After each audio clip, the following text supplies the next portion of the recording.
I'm just a normal guy with a curious fascination for unarmed combat.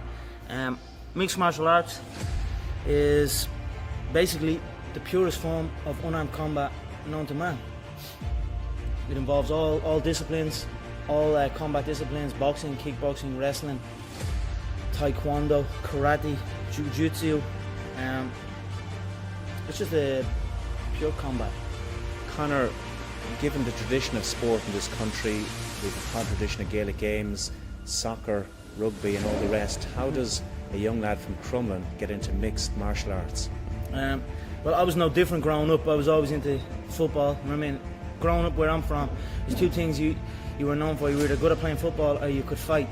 And I was no different. Fighting was always something I was interested in. Football was what I wanted to do. Football was my first dreams. I always dreamt of playing.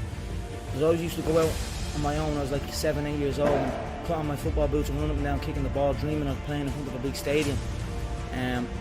But just growing up then, I realised that I needed to be able to defend myself. Certain situations, I just wanted to be able to defend myself, and it led me to combat sport and studying different ways the human body moves. And I was like nearly a mixed martial artist without even knowing I was. You know what I mean? I just basically wanted to defend myself in any scenario, and I used to go from gym to gym, trying to learn different ways. When did you realise, at what age, that this was something you could carve out a career from? Well, I moved from Crumlin when I was 16, 17, and I was doing it. I was still playing football at that time. I was doing MMA, I was doing boxing, I was doing this and that. But then I met a guy, and I moved up to Lucan from Crumlin, who was doing jiu-jitsu. Tom Egan, his name was. And I was doing some boxing at the time, some kickboxing. And around the same time, we started seeing the UFC on TV. And we just, every day in school, we'd talk about it. He'd show me some jiu-jitsu stuff. We'd be mess fighting in the class. I'd be showing him some boxing. He'd show me some submission moves. Eventually then I used to go up and stay up in his house up in Kildare. Literally stay there the whole weekend. He'd teach me how to grapple. He'd teach me some techniques and I'd teach him some techniques. And basically we'd fight at the end of it. Two little 16-year-old kids out the back of his shed, the concrete floor, and basically punch the head off each other, really. And then that was that, you know, that was my first obsession with it, you know. And I thought, like, I still didn't think I could do it. I was just kind of still in my thoughts was self-defense. I just wanted to be able to defend myself in any situation. Then he met my coach John Kavanagh, my coach today, John Kavanagh, and found out that he had a proper gym. He also ran shows where you could actually compete properly. And that was it. The two of us went down, met John, and that was that. John showed us a different approach to combat sport, a different way of thinking, the professional way.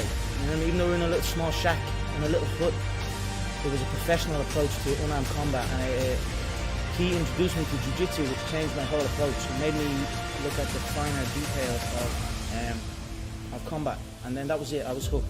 When I knew he had shows, I knew it was there. I knew I could get that ladder. You know, I knew I had something. I had a fascination with it. And even if it didn't, I couldn't shut it off. So I just rolled with it. Kept showing up every day. Got my ass whooped a couple of times. Whooped a couple of asses. Eventually, I became really good, and that's that. You keep mentioning there that you're doing this, or you had, when you were starting out, you were doing it to defend yourself. Were you bullied when you were younger?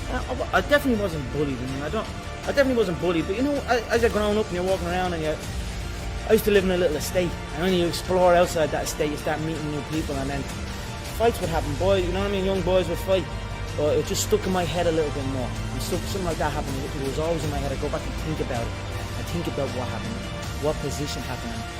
Just think about things. I wasn't necessarily bullied or nothing like that. You know what I mean? Have my friends grew up. It's just Crumlin's a tough area. You know what I mean? It's just the way it was as growing up. But it just probably, like, maybe people might just went on with the day and forgot about it. Me, I just kind of sat back and thought about it a lot more, and it led me to the gym. This is your life, it's your job. Did you ever have, let's call it a normal job, Conor, a 9 to 5?